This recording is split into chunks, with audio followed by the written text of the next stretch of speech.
Comment చేయండి, మీరేమనుకుంటున్నారు? ఎలాంటి శిక్ష వేయాల్సిన అవసరం ఉంది? శ్రీనివాస్ రెడీగా ఉన్నారు, ఆ మహిళతో మాట్లాడించబోతున్నారు మనతో. శ్రీనివాస్, ఇప్పుడు ఆ మహిళ పరిస్థితి ఏంటి? పోలీసులు ఏం చెప్తున్నారు? అంటే మేము ఆ వీడియో చూస్తున్నాం శ్రీనివాస్, ఇక్కడ చూస్తేనే మాకు గుండె తరుక్కుపోతుంది, ఎలా మాట్లాడాలో తెలియడం లేదు. ఆ రాక్షసత్వానికి ఆ మహిళ పడుతున్నటువంటి బాధను చూస్తే ఇప్పుడు ఆ మహిళ పరిస్థితి ఏంటి అసలు?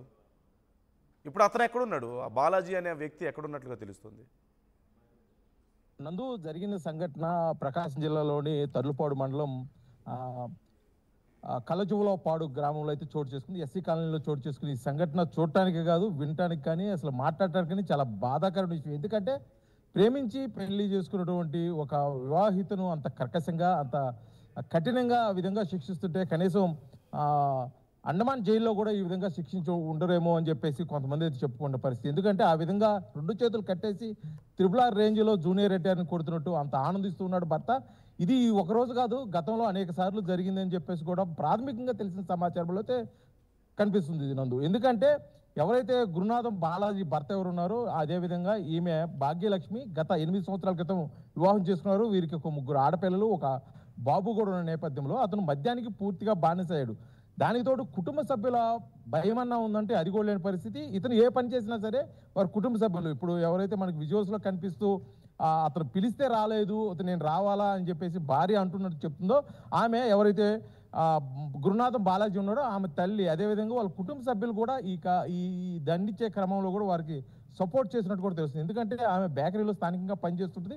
గతంలో వీళ్ళిద్దరు పనిచేసేవాళ్ళు. బాలాజీ ఏమో హైదరాబాద్ వెళ్ళిపోయే నేపథ్యంలో ఏమో బాలాజీ పట్టినట్టుగా వ్యవహరిస్తున్న నేపథ్యంలో ఏమో స్వతహాగా కూడా పిల్లల్ని పోషించడం కోసం స్థానికంగా ఉన్నటువంటి ఒక బేకరీలో పనిచేసుకుంటున్న నేపథ్యంలో అతను మద్యానికి బానిసై అక్కడ ఒక వేరే మహిళతో కూడా సహజీవనం చేస్తూ కూడా అప్పుడప్పుడు ఇక్కడికి వచ్చినప్పుడల్లా డబ్బులకి హింసిస్తున్న పరిస్థితి. కాకపోతే కొన్ని రోజుల క్రితం ఎవరైతే సహజీవనం చేస్తున్నారో ఆమెతో కూడా కలిసి, కుటుంబ సభ్యులతో కలిసి ఈమె బేకరీ నుంచి వస్తున్న క్రమంలో మాట్లాడాలి అని చెప్పి ఇంటికి తీసుకొచ్చి 2 గుంజులకి కట్టేసి బెల్ట్తో కొట్టడము, ఆమె అసలు ఇంకా చెప్పుకునే విధంగా లేకుండా ఆ విధంగా ఆమెపై దాడి చేసిన క్రమంలో కూడా ఆమె అరుస్తూ కేకలు వేస్తుంటే చుట్టుపక్కల వారు ఎవరు వస్తారనే ఉద్దేశంతో అతని భర్త నోట్లో గుడ్డలు కుక్కేసి నోరు పట్టుకొని అరవకుండా కూడా చేసి, అంటే ఇది కావాలనే కఠినంగా చేసిన పరిస్థితిగా కనిపిస్తుంది నందు. ఎందుకంటే దీనిపై పోలీసులు ఈ వీడియో వైరల్ కాకముందు లైట్ తీసుకున్నారే, కానీ ఈ వీడియో ఎప్పుడైతే బయటకు వచ్చి వైరల్ అయిందో పోలీసులు అయితే కూడా జిల్లా ఎస్పీ దగ్గర నుంచి కూడా సీరియస్గా తీసుకున్నారు. దీనిపై కేసు నమోదు చేసుకున్నారు.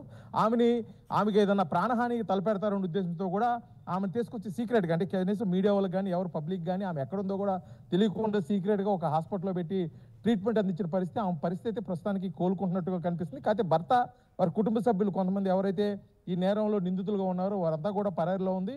పూర్తిగా కూడా భాగ్యలక్ష్మి దగ్గర పోలీసులు అయితే స్టేట్మెంట్ రికార్డ్ చేసుకున్నారు. అదేవిధంగా కూడా విచారణ చేస్తున్నారు. అతని భర్త బాలాజీ కోసం గాలింపు చర్యలు చేపడుతున్నారు. కాకపోతే ఇక్కడ జరిగిన సంఘటన నేపథ్యంలో గతంలో అనేక పర్యాయాలు ఈ విధంగా దాడి చేశారు, కొట్టడం కూడా జరిగింది. అతనికి అనుమానం అనేది కూడా ఒకటి ఉంది. అదే కోణంలో కూడా అతని ఒక మనిషి మీద దాడి చేయడానికి, భార్య మీద దాడి చేయడానికి ఒక కోణం అని లేదు, ఒక కారణం అని లేదు. డబ్బులు ఇవ్వలేదని, మద్యానికి లేకపోతే సహకరించట్లేదని, లేకపోతే విడాకులు ఇవ్వలేదని, ఒకసారి అయితే నేను చంపేస్తాను, నిన్ను పిల్లల్ని కూడా చంపేస్తానని చెప్పేసి బెదిరించినట్టు కూడా ఆమె ప్రత్యక్షంగా చెబుతున్న పరిస్థితి. ఏదేమైనప్పటికీ జరిగిన సంఘటన బాధాకరమైనప్పటికీ ఆమె కూడా నోరు తెరిచి ఏమి చెప్పలేని పరిస్థితిలో ఉంది.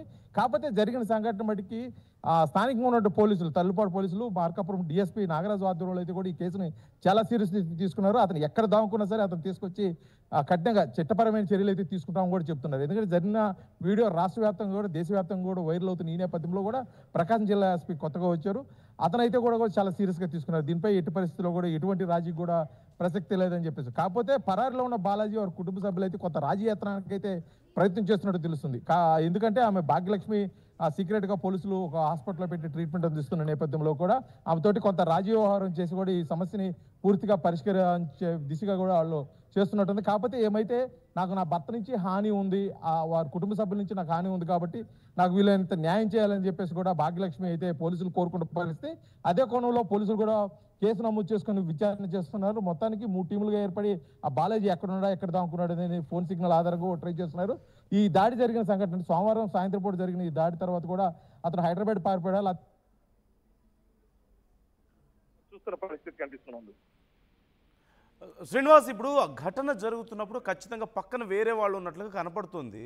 ఆ వీడియో ఎవరైతే మహిళతో అక్రమ సంబంధం పెట్టుకున్నాడో ఆ బాలాజీ, ఆ మహిళ వీడియో తీసిందని కూడా అంటున్నారు.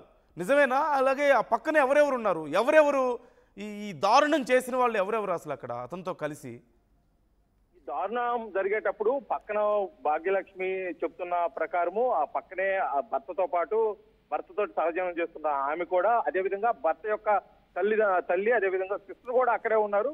వారు అతన్ని ప్రోత్సహించడంతో ఈ విధంగా చేస్తున్నారు. కాకపోతే దెబ్బలు ఎక్కువ తగులుతూ ఈ అమ్మాయి ఎక్కువ అరుస్తున్న నేపథ్యంలో కొట్టవద్దని ఏదో తాత్కాలికంగా అడ్డుపడినట్టు కనిపిస్తుంది. కానీ వాళ్ళ తల్లి అయితే మొదటి నుంచి కూడా ఈ మీద కొంత కొరవతో ఉంది. వాళ్ళ కొడుకు ఏది చెప్తే అది వినట్లేదు, వాళ్ళ కొడుకు చెప్పినానికి డబ్బులు ఇవ్వట్లేదు అన్న విధంగా కొడుకును ప్రోత్సహించినట్టుగా కూడా తెలియజేస్తుంది. పోలీసులు అయితే వారి మీద కూడా కేసు నమోదు చేస్తున్నారు. ప్రస్తుతానికైతే ఇద్దరు అదుపులో తీసుకున్నారు, అదే కోణంలో విచారణ చేస్తున్నారు. అసలుకి ఒక మహిళ మీద ఆ విధంగా అంత కర్కశంగా అంత కఠినంగా దాడి చేయాలని అసలుకి చెప్పుకోవడానికి కూడా వీల్లేనంత విధంగా దాడి చేసే పరిస్థితి, బయటికి అరవటానికి వీలు లేకుండా, తగిలిన దెబ్బకి కేకలు వేయడానికి కూడా వీలు లేకుండా నోట్లో గుడ్డలు కుక్కి ఆమె నోరు పూసి వెనక నుంచి పిడిగుద్దులు గుద్దుతూ కాలుతో తన్నుతూ బెల్ట్తో కొడుతూ అసలుకి ఒక తీవ్రవాది ఖైదీని ఏ విధంగా చిత్రహింసలు పెడతారో అనే ఆ విధంగా కూడా ఇక్కడ ప్రత్యక్షంగా చూపించినట్టుగా కూడా తెలుస్తున్నారు. కాకపోతే ఈ జరిగిన సంఘటన చాలా దారుణమైన విషయం కాబట్టి పోలీసులు అయితే కొంత ఆలస్యంగా కూడా దీన్ని సీరియస్ తీసుకున్నారు. ఎందుకంటే మొదట్లో భార్యాభర్తలు గొడవ అన్న కోణంలో కూడా లైట్ తీసుకున్న పరిస్థితి. ఏమి ఎప్పుడైతే ఈ వీడియో బయటకు వైరల్ వచ్చిన తర్వాత ఈమె వెళ్ళి నేరుగా కంప్లైంట్ చేయడం, పోలీసులు ఆమెను ఆశ్రయించడం, ఆమెను సీక్రెట్ గా ఒకసారి దాచిపెట్టి ట్రీట్మెంట్ ఇవ్వడం, ఇవన్నీ నేపథ్యంలో కూడా మొత్తం కేసు చాలా సీరియస్ గా ఉంది. కాబట్టి ఇదైతే చాలా లోతుగా విచారణ చేసి దోషులు అయితే ఎవరైతే ఉన్నారో గురునాథ్ బాలాజీ, వాళ్ళ తల్లిదండ్రులు, తల్లి అదేవిధంగా సిస్టరు ఎవరైతే సహజీవనం చేస్తున్నారో ఆ మహిళ మీద కూడా పూర్తిగా కేసు నమోదు చేసి ఆ కోణంలో విచారణ చేస్తున్నట్టయితే కనిపిస్తుంది. నందు, right, thank you Srinivas. Balaji అనే వ్యక్తి దొరికిన తర్వాత పోలీసులు మరి ఏం చర్యలు తీసుకుంటున్నారు, ఎలా సర్చ్ చేస్తున్నారు అనే దానికి సంబంధించి కూడా ఎప్పటికప్పుడు అప్డేట్స్ ఇస్తూ ఉండండి మాకు. Thanks for the updates. మొత్తం మీద మనం చూస్తున్నాం కదా, ప్రేమించి పెళ్లి చేసుకున్న మహిళ 4 పిల్లల్ని కన్నాడు. 4, ఒకరు ఇద్దరు కాదు, పేదరికం అప్పటికే అయినా సరే 4 పిల్లల్ని కన్నాడు, కనీసం ఆలోచన లేకుండా. కన్న తర్వాత అది సరిపోనట్టు ఆ మహిళను కాకుండా వేరే మహిళతో మళ్ళీ అక్రమ సంబంధం పెట్టుకున్నాడు. అయినా సరే ఆ పిల్లల కోసం ఆ తల్లి బతుకుతోంది. అలాగే భర్త లేకపోయినా, భర్త ఇంకెవరితోనో మహిళతో అక్రమ సంబంధం పెట్టుకొని తనతో 4 పిల్లల్ని కని వదిలేసి వెళ్ళిపోయినా సరే ఆ మహిళ అలాగే బ్రతికిడుస్తుంది ఆ పిల్లల కోసం. అది సరిపోదన్నట్లుగా ఆ మహిళకు తోడుగా ఉండకపోగా ఇంకా తాగుడికి అలవాటు పడి అక్రమ సంబంధం పెట్టుకున్నటువంటి మహిళతో కలిసి వచ్చి డబ్బుల కోసం ఈ మహిళను వేధించి, భార్యను నిన్ను చంపేస్తాను, నీ పిల్లల్ని చంపేస్తానంటూ బెదిరిస్తే భయపడి చివరికి వేరే దగ్గరికి వెళ్ళిపోయింది ఆ మహిళ. అయినా వినకుండా ఆ మహిళను పట్టుకొని వచ్చి కాళ్ళు చేతులు కట్టేసి, సహజంగా ఇంత చిత్రవాద మనం ఎక్కడ చూస్తుంటాం? సాధారణ మనుషులు ఇంత చిత్రవాద చేయగలుగుతారా? సాధారణ మనస్తత్వం ఉన్న వాళ్ళు చేయగలుగుతారా? ఖచ్చితంగా వాడు ఒక సైకో అయితే తప్ప చేయగలడా? మానసిక స్థితి సరిగా ఉంటే అసలు ఇంత చిత్రవాద మరొక మనిషిని, అరే మన వల్ల ఒక చిన్న జంతువుకి ఏదన్నా అయితేనే, ఒక చిన్న కుక్క పిల్లకు ఏదన్నా అయితేనే మనం తట్టుకోలేక విలవిల్లాడిపోతుంటామే. మన ఇంట్లో పిల్లవాడు తప్పు చేస్తే ఒక దెబ్బ కొడితేనే మనం విలవిల్లాడిపోతుంటామే. ప్రేమించి పెళ్లి చేసుకున్న మహిళ 4 పిల్లల తల్లిని కాళ్ళు చేతులు కట్టేసి నోట్లో గుడ్డలు కుక్కి మోకాలితో తంతు కొడుతూ ఆ మహిళ నొప్పి భరించలేక గింజుకుంటుంటే విజువల్స్లో మనం చూస్తున్నాం. నొప్పి భరించలేక విలవిల్లాడిపోతుంటే ఇంకా ఎక్కువగా ఆ మహిళను చిత్రహింసలు పెడుతున్నాడు.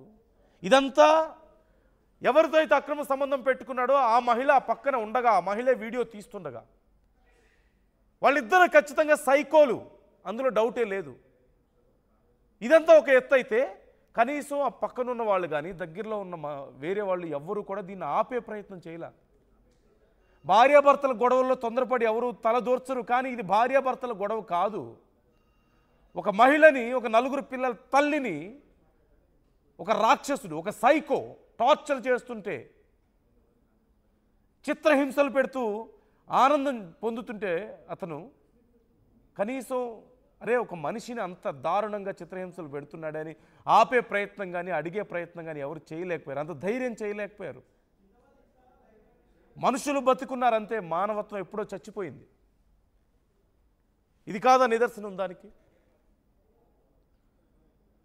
ఆ బాలాజీ అనే వ్యక్తి కోసం ఇప్పుడు గాలిస్తున్నట్లుగా తెలుస్తోంది. ఖచ్చితంగా కఠిన చర్యలు తీసుకుంటామని చెప్తున్నారు.